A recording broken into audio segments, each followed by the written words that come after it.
نحمده ونصلي ونسلم على رسوله الكريم أما بعد فأعوذ بالله من الشيطان الرجيم بسم الله الرحمن الرحيم يا أيها الذين آمنوا كتب عليكم الصيام كما كتب على الذين من قبلكم لعلكم تتقون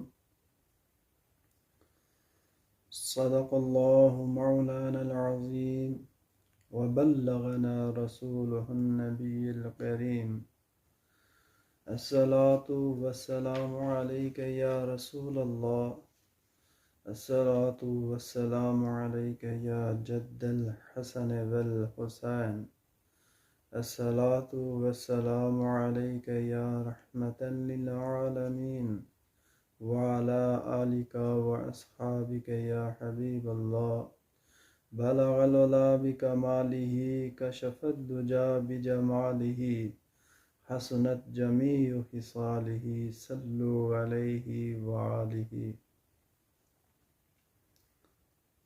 درود و سلام کا ہدیہ آقائے کل دانائے کل مولائے کل سرور کونین سید المرسلین خاتم النبیین محبوب رب کبریا حضرت محمد مصطفیٰ علیہ السلام کی بارگاہ میں جن کا نام روحوں کی تسکین ہے اور دلوں کا چین ہے.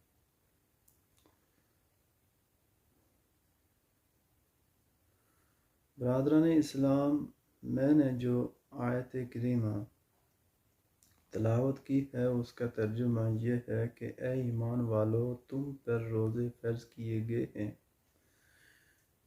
جیسے تم سے پہلوں پر فرض کیے گئے تھے تاکہ تم پرہیزگار بن جاؤ. اسلام کے 5 ارکان ہیں: کلمہ، نماز، روزہ، زکوٰۃ، حج. یہ بالترتیب فرض کیے گئے.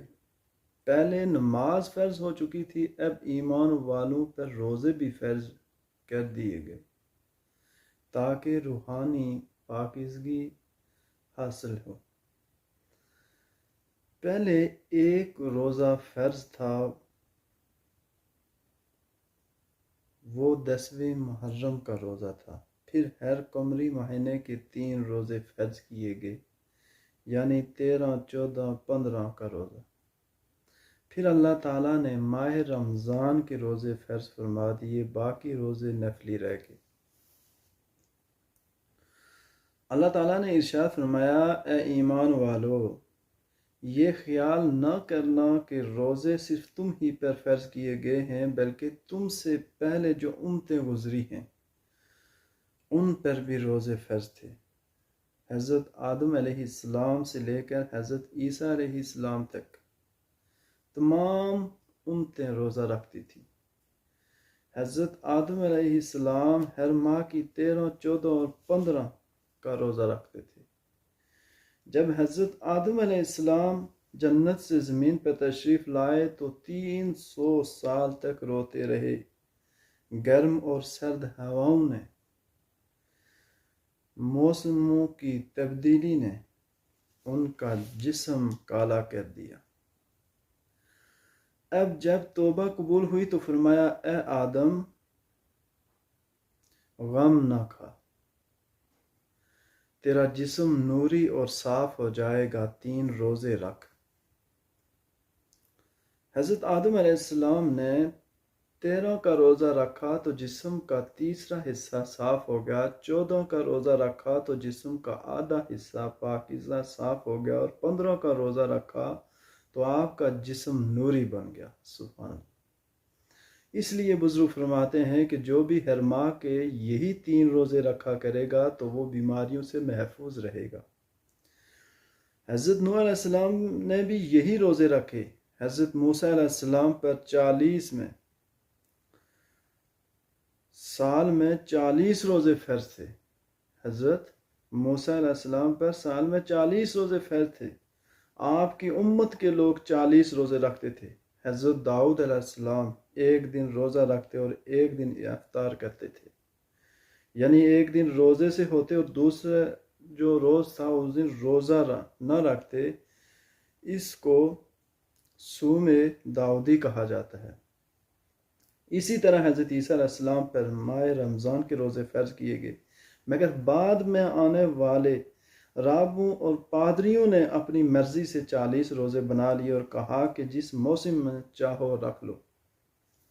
اس سے ثابت ہوتا ہے کہ روزے صرف ہم پر ہی فرض نہیں ہوئے بلکہ ہم سے پہلی امتوں پر بھی فرض تھے، اس لیے ہمیں گھبرانا نہیں چاہیے۔ قرآن پاک میں خداوند کریم کا ارشاد ہے، شہر رمضان الذی انزل فیہ القرآن، کہ رمضان کا مہینہ وہ ہے جس میں قرآن پاک نازل ہوا، اور فرمایا جب یہ مہینہ آئے تو اس کے روزے رکھو۔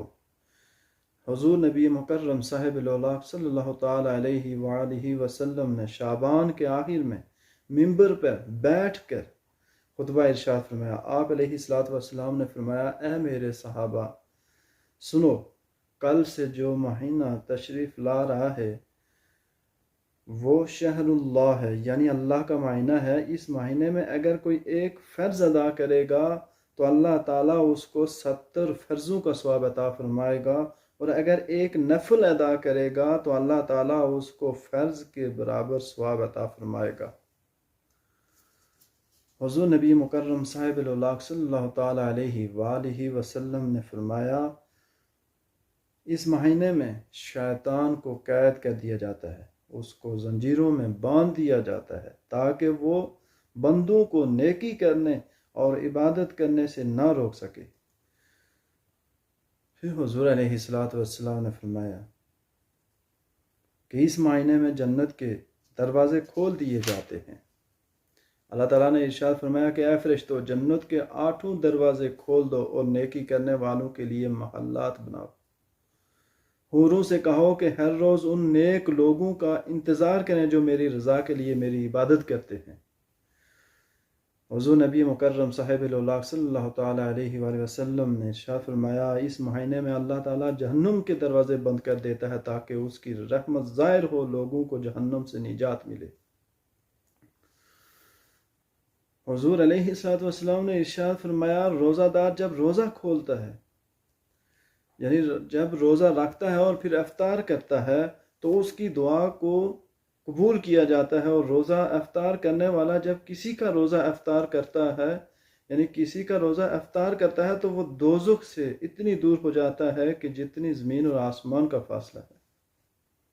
اور فرمایا، جس نے روزے دار کو پیٹ بھر کے کھانا کھلایا، قیامت کے روز میں اسے اس وقت حوض کوثر سے جام پلاؤں گا جب وہ پیاسا ہوگا، وہ کبھی بھوکا نہ رہے گا۔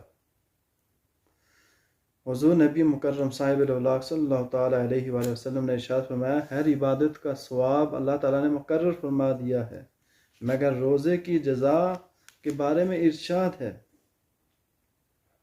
الصوم لی وانا اجزی بہ، یعنی روزہ میرے لیے ہے اور میں ہی اس کی جزا دوں گا۔ جنت میں ایک دروازہ ہے جس کا نام باب الریحان ہے، اس میں سے روزہ دار کو گزارا جائے گا اور فرمایا جائے گا، اے روزہ دار، تو میرے لیے بھوکا رہا، تو میرے لیے پیاسا رہا، تو نے رات کو قرآن پڑھا، دن کو روزہ رکھا، سارا دن اور رات اپنی خواہشات کو چھوڑ کر میرے ذکر میں لگا رہا، میری رضا تلاش کرتا رہا، اب میں تجھ سے راضی ہو گیا ہوں، اس لیے آؤ اے روزے دارو، میں تمہیں اپنا دیدار دوں۔ اس وقت روزے داروں کی خوشیوں کا ٹھکانہ نہ ہوگا، وہ بہت شاد و شادمان ہوں گے۔ حضور علیہ السلام نے ارشاد فرمایا، الصوم جنہ، یعنی روزہ ڈھال ہے۔ ڈھال پر دشمن کا وار روکا جاتا ہے، مگر روزہ دار کے لیے یہ ڈھال ہے شیطان سے، یہ ڈھال ہے گناہوں سے، یہ ڈھال ہے برائیوں سے، یعنی روزہ دار ہر گناہ سے، ہر برائی سے بچا رہتا ہے اور شیطان بھی اس کے قریب نہیں جاتا۔ حضور علیہ الصلوۃ والسلام نے ارشاد فرمایا اس مہینے کا اول رحمت ہے، شہر اولہ رحمت، یعنی اس مہینے کے پہلے 10 دنوں میں اللہ تعالیٰ کی رحمت نازل ہوتی ہے اور یہ گناہ گار سے پکار پکار کر کہتی ہے کہ آؤ توبہ کر لو اور میری رحمتوں کے سائے میں بیٹھ جاؤ۔ اللہ تعالیٰ کی ایسی رحمتیں نازل ہوتی ہیں کہ جس کا شمار کرنا انسان کی عقل سے دور ہے۔ حضور علیہ الصلوۃ والسلام نے ارشاد فرمایا ماہ رمضان کا درمیانہ حصہ بخشش کا ہے، ہر کوئی چاہتا ہے کہ اس کی بخشش ہو جائے اور وہ جنت میں داخل ہو جائے۔ فرمایا اے بخشش چاہنے والو، ماہ رمضان کے جو 11 سے 20 تک کے ایام ہیں ان میں خداوند کریم کی بخشش آوازیں دے دے کر گناہوں کو معاف کرتی ہے کہ آؤ خداوند کریم کے حضور سجدہ ریز ہو کر مغفرت کے حقدار بن جاؤ۔ پھر فرمایا یعنی ماہ رمضان کے آخر عشرہ اور دوزخ سے آزادی کا ہے، جو آخری عشرہ ہے وہ دوزخ سے آزادی کا ہے۔ کون ہوگا جو دوزخ میں جانا پسند کرے گا؟